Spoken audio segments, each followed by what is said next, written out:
আজকে বাংলাদেশ জাতীয়তাবাদী দলের ভারপ্রাপ্ত চেয়ারম্যান জনাব তারেক রহমান সাহেবের নির্দেশে তরুণদের এই সমাবেশে বৃহত্তর ময়মনসিংহের শেরপুর জেলা থেকে আমরা এখানে স্বেচ্ছাসেবক দল, ছাত্র দল এবং যুব দলের উদ্যোগে আমরা সমাবেত হয়েছি।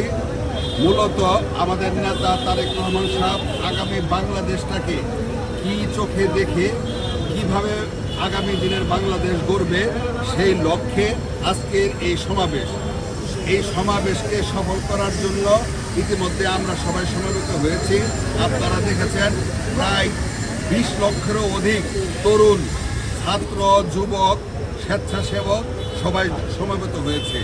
আগামী দিনের বাংলাদেশটা কেউ যেন স্বেচ্ছাচারী হয়েও না উঠতে পারে, বাংলাদেশটা যেন সুন্দর বাংলাদেশ হয়, যে বাংলাদেশের সুন্দর বাংলাদেশের স্বপ্ন আমাদের নেতা তারেক রহমান সাহেব তরুণদের মাঝে বপন করার জন্য, বাস্তবায়ন করার জন্য তরুণদের উদ্দেশ্যেই এই সমাবেশের আয়োজন করেছেন। আমাদের মূল উদ্দেশ্য শেখ হাসিনার পতন হওয়ার পরে শেখ হাসিনার মতো কোনো স্বৈরাচার যেন বাংলাদেশে আর প্রতিস্থাপন না ঘটে, বাংলাদেশে যেন ভোটের, গণতন্ত্রের, মানবাধিকার আর যেন গুম না হয়, আর যেন কোনো মায়ের বুক খালি না হয়, সবার ভোট যেন দিতে পারে, বিচার বিভাগ যেন সঠিক থাকে, ন্যায় বিচার যেন পায় বাংলাদেশের মানুষ, সেই লক্ষ্য বাস্তবায়ন করার জন্যই আজকের এই তরুণদের সমাবেশ।